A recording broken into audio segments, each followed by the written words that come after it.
Hello, this is Yom. Audi has finally made a move. It's not just any move, they've unveiled the Q7 for the first time in 11 years.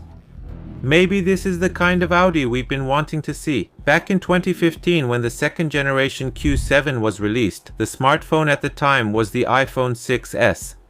Wow, they've unveiled a full redesign for the first time in 11 years. In the meantime, the car market has completely changed, including electric vehicles and hybrids. So, how much has the Q7 changed in its third generation? This time, the Q7 isn't just about a simple design change. You could say it's the benchmark for next generation large SUVs that shows how Audi will lead the market in the future. So let's check together whether the Q7 is truly competitive when it goes up against its strong rivals, the BMW X5, Mercedes-Benz GLE, Volvo XC90 and Genesis GV80. First, let's discuss the platform. I mentioned before it's the most important part of a car. In the previous generation, it used the MLB Evo platform, which was shared with vehicles like the Porsche Cayenne, Lamborghini Urus and Bentley. In the third generation, it has completely changed to the PPC platform. This platform is dedicated to next-generation internal combustion engines and hybrids. These days, it seems like the car market is shifting rapidly to electric vehicles, but in reality, consumer demand for internal combustion engine and hybrid vehicles is still very high, especially in large SUVs. Especially with large SUVs, families use them together. They often go on long-distance drives, and highway safety is also important. That's why internal combustion engines and large SUVs remain strong. So that's how we can look at the Q7 this time. Even in the era of electric vehicles, Audi's internal combustion engine SUVs are still going strong. So let's first take a look at the overseas reactions, starting with the positive feedback. To be honest, the previous Q7 looked more like a wagon than an SUV. But you know what? This new model is completely different. They really emphasize the fenders. They raised the beltline. With wheels up to 23 inches now, we finally see a proper full-size SUV. It really shows. You can see this kind of reaction. If the previous Q7 looked like a dad in a neat suit, the new Q7 has changed like a dad who worked out and became muscular.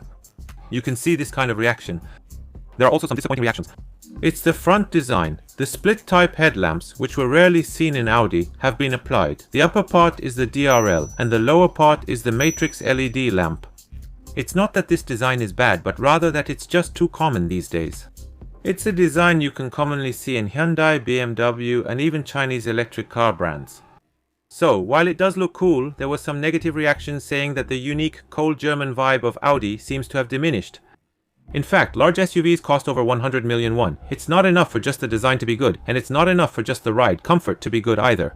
This is a segment where buyers carefully compare everything: the convenience of the second row, the space in the third row, the luxury of the interior, the efficiency unique to hybrid vehicles, and even the brand image before making a purchase. That's why the Q7 feels very thoughtfully put together this time. Now, let's take a look at the changed exterior design. The biggest change at the front of the Q7 is the addition of a new sharp pixel design DRL. At the bottom, the headlamps are positioned inside a black housing. Audi's signature single-frame grille is much wider now. It has a much stronger three-dimensional feel now. Personally, it feels much more grand than before. In the past, it used to quietly say, "I'm a premium SUV." But now, the Q7 says, "Move aside, I'm the Q7." That's the kind of impression it gives. If you look at the side design, people used to say it looked like a wagon. So they raised the beltline a bit higher and made the fender volume more aggressive. Especially with the huge wheels ranging from 20 to 23 inches, the body looks much more confident. In car design, wheels are like a person's shoes. No matter how well you're dressed in a suit, if your sneakers don't match, it throws off the whole look. With the 23-inch wheels, it's like the car finally got the right shoes. The rear design has been upgraded to Audi's latest design.